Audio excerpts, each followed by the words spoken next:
Today from the global lane, the Middle East is on the brink of monumental change. Will their leaders choose peace and prosperity or more death and destruction?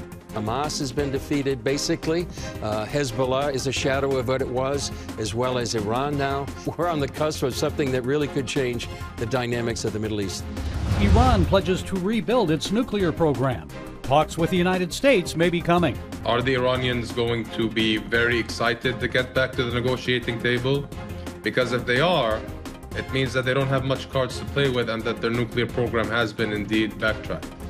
Missing for several weeks, China's President Xi resurfaces in public. Is he still in control?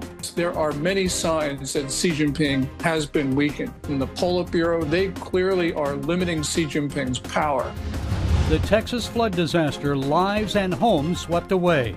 Instead of wondering why, asking who and what. And it's all right here on the global lane. On the edge of a ceasefire in Gaza and the threshold of a monumental change throughout the Middle East.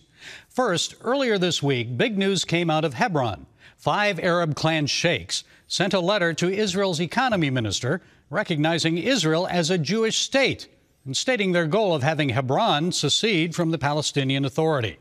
In 2018, the late Scott Ross interviewed a Hebron sheikh from one of the clans, Ashraf Jabri, along with his Jewish neighbor and friend, Noam Arnan. Little did we know then that their views and advocacy would blaze a new pathway to peace 7 years later. Here's a portion of that interview. The PLO signed the Oslo Agreement 25 years ago. Until today, we didn't reach peace. It's the opposite. We started with a very big problem. In the Oslo Accord, the Israeli government had brought the PLO to control the local population. And they said, you bring those people, the corrupted and the terrorists, to control us. Why? I feel ashamed about it. We disappointed them, we betrayed them. What did the PLO think of you? I don't care what the PLO thinks about me. What's important for me is how we can all live together in this area, in the state of Israel. Have you been able to influence other Arabs and other leaders to your way of thinking? Yes, of course. 90% of the Palestinian people are looking for their own future. CBN News Middle East Bureau Chief Chris Mitchell joins us here in the studio. Chris, I want to get your thoughts on this Gaza ceasefire, but first, this Hebrron Letter and these 5 sheiks and their clans, I mean, that is very significant. Your thoughts? Very significant and could be a game changer, Gary. And sort of Scott, our late colleague there, was sort of ahead of the game 7 years ago. And this a bit represents prophetic indeed. Yeah. And I would think that this represents the view of many Palestinians that don't get the attention they would want. Sometimes because of fear for their own lives, because this kind of dialogue, this kind of sentiment that they want to actually join the Abraham Accords, recognize a Jewish state, is not welcome in parts of the Palestinian Authority. It represents a very pointed threat to the Palestinian Authority, to Mahmoud Abbas, the president, who's now in, I think, the 17th year of his 4-year term. But many people don't really appreciate the Palestinian Authority. They know them, they're corrupt. And certainly from an Israeli point of view, they advocate pay to slay. They encourage terrorism. But this could be a game changer with the caveat, Gary, that there are opposition already against these 5 clans. Well, we're seeing since the 12-day war with Iran, it seems like a change. Yeah. If you remember, since October 7th, the darkest day in the state of Israel since the Holocaust and for the Jewish people, and now we have that Hamas has been defeated, basically. Hezbollah is a shadow of what it was, as well as Iran now. And we're seeing a shifting of nations throughout the Middle East, the possibility of other nations like Syria, Lebanon, maybe Saudi Arabia actually joining the Abraham Accords and maybe part of the Palestinian people. Well, let's talk about Lebanon. U.S. envoy to Syria, Tom Barak, met with Lebanese President Joseph Aoun and said this. What we're doing is saying, you want change, you change it, and we'll be there to support you. If you don't want change, it's no problem. The rest of the region is moving at Mach speed. And you will be left behind. Sadly, you will be left behind. And this is really the message. It's the message from Secretary Rubio. It's the message from President Trump. It's the message from the world. is come on, get with it. You're the pearl of the Mediterranean. Chris, Barack was referring to disarming Hezbollah, and that would go along with the UN resolution 1701, 19 years ago, by the way, never taken effect. Lebanese government seems to be afraid of civil war starting again if they disarm Hezbollah. So do you think it's going to happen? Will they be disarmed? It could be. I think what Israel is doing right now since the ceasefire is actually disarming Hezbollah day by day. They're hitting targets. They're hitting Hezbollah operatives and terrorists inside South Lebanon. They're hitting tunnels. They're hitting weapons caches. So Israel is already doing the job. The question is, will the Lebanese army continue to do the job? But we're seeing, the statements like this, and we're seeing some Lebanese politicians speaking out against Hezbollah and talking that they have led the Lebanese people down the wrong path. They want to change. And so this opens up an opportunity for maybe some sort of normalization with Israel. Certainly opposition by the people of Hezbollah that are still adhere to that kind of Shiite ideology. But we're seeing maybe a possibility of major changes in Lebanon. Well, let's talk about one of those, Syria. The Syrian president, al-Shara, was just in the UAE meeting with the heads of the government there. And he has said, I guess there are reports out that he may be meeting with Netanyahu in Washington in September to begin this normalization of relations process. He wants to see a part of the Golan returned, maybe a third of it, if not returned, at least a lease, so he can placate some of the radical elements in his own country. Will that happen? Well, it seems to be on its way. I mean, and President Trump seems to be the one pushing this. I mean, he met with al-Shara and President Erdogan not too long ago, and he's the one is lifting this the sanctions against Syria. So it seems like President Trump wants to continue this this momentum towards an Abraham Accords. When I was leaving Israel and I had to go through Amman to come back here to the United States, our taxi driver said his dream is to have breakfast in Amman, lunch in Damascus, and dinner in Beirut. And maybe we're on the cusp of something that really could change the dynamics of the Middle East. And quickly, Chris, the Gaza ceasefire, is it going to happen? It remains to be seen whether or not they're going to have a ceasefire and pull out of Gaza, or they're going to actually stay in Gaza and maybe have a military governing entity there for some time. We'll see. It's lots of moving parts. Certainly, Gary, people need to be praying for wisdom for Prime Minister Netanyahu, President Trump, and the peace of Jerusalem. The peace of Jerusalem. Thank you, Chris Mitchell, our Middle East Bureau Chief, for joining us here in the studio. Great to be with you, Gary. Battered and beaten from the 12-day war with Israel. What is the Ayatollah's next step to demonstrate that Iran may be down but not out as an influential force in the Middle East? Just before the U.S. bombing raid on Iranian nuclear sites, American intelligence detected the Iranian military loading naval mines onto vessels in the Persian Gulf. Although ballistic missile and drone strikes have stopped for now, what's the likelihood that Iran may take action to block shipping lanes, especially oil traffic, through the strategically important Strait of Hormuz? Well, joining us is Middle East analyst, Young Voices Middle East History and Peace Fellow, Abdullah Hayek. Abdullah, you believe the Iranian leaders may want to flex their muscles to demonstrate Iran as still a powerful force in the Middle East, but disrupting the flow of oil through the Strait of Hormuz, wouldn't that be economic suicide for Iran? It would most certainly be economic suicide for Iran. I think Iran's very few cards it has left to deal with on the global economic platform is its oil, and it happens to send it to one of its closest allies, China. And China would not be happy if a sudden cutoff of Iranian oil would be imposed. And as you mentioned, it'd be suicide. But I think Iran will happen to consider that in the event that the situation escalates in the region. But right now, as we've seen with the ceasefire, I don't think Iran is going to escalate to that level yet. If there is a re-escalation of hostilities again between Israel and Iran and possibly a second U.S. intervention, that's a very likely scenario. Well, I'll remind our viewers that Libya's Muammar Gaddafi mined the Red Sea and the Suez Canal in 1984, and I was there covering that international minesweeping effort, and That didn't work out too well for Gaddafi. What else might Iran do to leverage its position in possible peace talks? Well, Iran still has a lot more cards to play with besides the Strait of Hormuz closure. It still has considerable capabilities within its proxies, within the axis of resistance. Although Hamas is pretty much decimated by the Israelis in Gaza, there's still the Houthis in Yemen that still pose a serious danger in the Red Sea. The Assad regime in Syria is no more.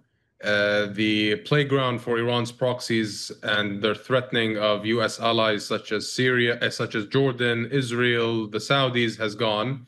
Hezbollah has been very much weakened, but still poses a threat, and the same extends to the Iraqi Shia militias, the Popular Mobilization Forces. So the proxies still pose a threat. But I think the major threat that Iran poses is, as we've seen, is the airborne threat it has. Its sophisticated drone and missile program, in which it uses a saturation assault where it exhausts the air defenses of American allies in the region. And as we've seen, it has managed to land and hit positions in Israel, with over 28 dead in Israel. That's the first time in many decades. Yeah, they probably have the most extensive missile capability and drone capability in the Middle East. And the Pentagon reports that Operation Midnight Hammer has set back the Iranian nuclear program by 1 to 2 years. Is there any evidence they will attempt to reconstitute their program, or do you think they will agree to halt their nuclear enrichment and development efforts? I think that the Iranian response to Operation Midnight Hammer was a major reason that indicates that the nuclear program hasn't been fully decimated. It has been struck, it has been affected, and it has been backtracked. But due to the medium to low response that we've seen by hitting missiles towards Al Udeid base in Qatar, 14 missiles, that doesn't really indicate that they're really angry that their program has been decimated, but it has been affected. So I think the signs that we have to look for is, are the Iranians going to be very excited to get back to the negotiating table? Because if they are, it means that they don't have much cards to play with and that their nuclear program has been indeed backtracked. Well, President Trump still believes that more than 4 decades of enmity between the U.S. and Iran can be overcome and replaced with good relations and economic opportunities. What do you think lies ahead? I seriously doubt that the current regime in Tehran is in any position to be dealt with in a positive manner. They have been extremely hostile, not just to the United States, but to the whole region, Arabs and Israelis alike. They have intervened in the internal affairs of nearly every government in the region. They wish to topple every Western-backed government in the region. I don't think they're the partner that anyone wants to deal with. Are we going to see regime change in Iran? That's very likely and unlikely at the same time. I think that the major step that needs to be taken by it has to be the Iranian people. Are they willing to take the step and remove their government and elect a government that wants to integrate with the region and the world as a whole? That has to be the step. But I don't think that American boots in Persian sands right now is a very good choice for the Trump administration. Well, the people of Iran don't have the guns, so they need to overthrow the regime. We'll see what happens there. Young Voices fellow Abdullah Hayek, thank you for sharing your insights with us. We appreciate it. Thank you very much. After being unseen for several weeks, Chinese President Xi Jinping has now resurfaced, missing the BRICS summit for the first time. Has Xi lost favor with the Chinese Communist Party and the People's Liberation Army? Joining us to share his thoughts is China analyst with the Gatestone Institute, Gordon Chang. His most recent book is Plan Red, China's Project to Destroy America. Gordon, the CCP's political bureau took steps late last month to lessen Xi's authority, giving him more power giving more power to central commissions. And also, he may have fallen into disfavor with some generals within the People's Liberation Army. So tell us what's happening. Is Xi on the way out? Xi Jinping certainly is weakened, Gary, and we can see this most clearly in the Chinese military, where Xi Jinping loyalists are disappearing. Now, a lot of people say that Xi Jinping is sacking his own people. But that's probably not true. And the reason is we have seen in PLA Daily, which is the main propaganda organ of the Chinese military, a series of articles from the middle of last year praising collective leadership. That's a direct slap at Xi Jinping, which means that these articles could not have appeared if Xi Jinping were controlling the military, which means it's more likely that Xi Jinping's adversaries are sacking Xi Jinping's loyalists in uniform. Now, in the civilian area, the corroboration is not as clear, but nonetheless, there are many signs that Xi Jinping has been weakened, including those regulations on June 30 from the Politburo that you just talked about. They clearly are limiting Xi Jinping's power. Xi Jinping missing the BRICS summit is a real sign of weakening influence. People think that he could lose his 3 important posts. Some people say he'll be kept on as a figurehead. But clearly right now, there's a lot of turmoil in the Chinese regime. And the Chinese regime right now is not stable. Well, Xi led what he described as an anti-corruption campaign against military generals. Was it a genuine anti-corruption effort, or was it him eliminating his opponents from the military? He was eliminating his opponents from the military. We know that corrupt generals were indeed disappeared, but almost every general and admiral is corrupt in the Chinese military. So corruption is not the reason why. Xi Jinping was consolidating his control. And at one time, if we go back maybe 3 or so years ago, Xi Jinping was in full control of the Chinese military. And it was not only his purges that you just referred to, it was also his radical and very successful restructuring of the People's Liberation Army in the middle of last decade. That gave Xi a lot of power to change generals, and he did that. But right now, he has lost control of the most powerful faction in the Communist Party, which is the Chinese military. Gordon, you and I discussed, I think it was probably 9 years ago, he was given a special leader status, only previously given to Mao Zedong. And then term limits were thrown out. He's now, I think in his unprecedented 3rd term as president and Communist Party general secretary. So would he voluntarily step down or be forced out? Why? Yeah, it's very unlikely that he is voluntarily giving up power, because that's not his style. He has spent his time at the top of the Communist Party accumulating power. And what's happened is when he accumulated power, he also accumulated accountability. And he is now being blamed for the simultaneous crises that are afflicting China. If you were Xi Jinping in 2017, you were on top of the world because you were getting credit for everything that was happening, which looked good for China. But if you're Xi Jinping in the COVID crisis or post-COVID, you're being blamed for everything, and properly so. So life is very, very difficult. Trump says that the U.S. has a good relationship now with China. So what effect have Trump's tariffs had on Xi Jinping and China, and is a final deal close? I don't think a final deal is close. China may agree to something, but they're not going to comply. And we saw that. We already had a trade deal with China May 12th, and China just promptly violated its obligations. It did not resume exports of rare earth as it promised to do.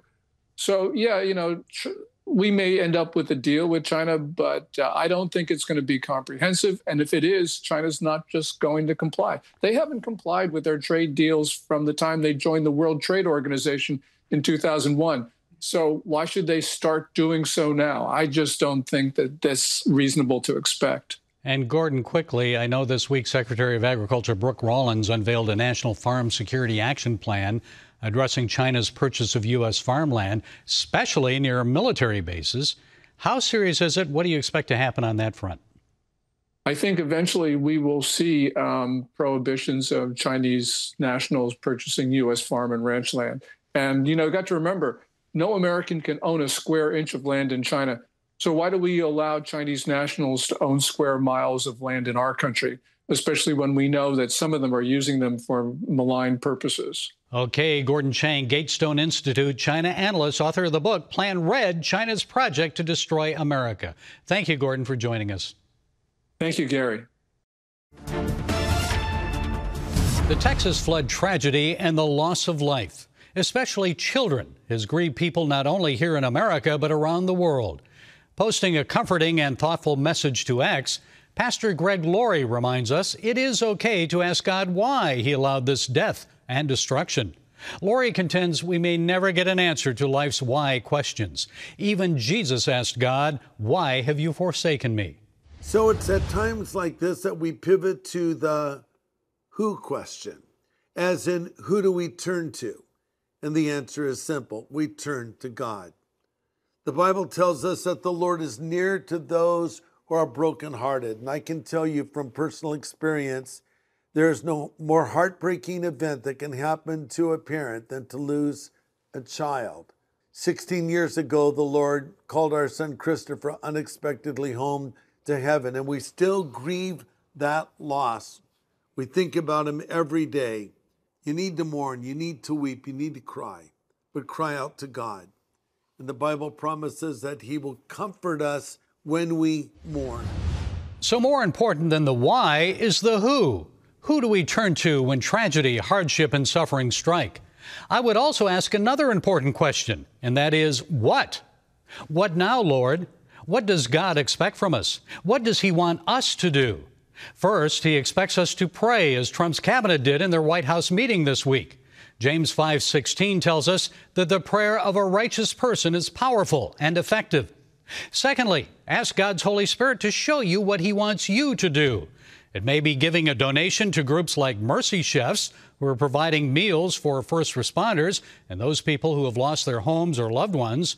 So also, you could help disaster relief efforts like those of Operation Blessing, which help people to recover by removing debris and repairing their homes. Finally, God may tell you to go and help. It may mean leaving your job or your family for a while. But are you willing to go and serve others if God calls you? Will you respond as Isaiah did, with "Here I am, send me"? Jesus' brother James wrote, "Faith without works is dead." So let's pray for Texas and bring help and hope to those in need and life to our faith. Well, that's it today from the Global Lane. Until next time, be blessed.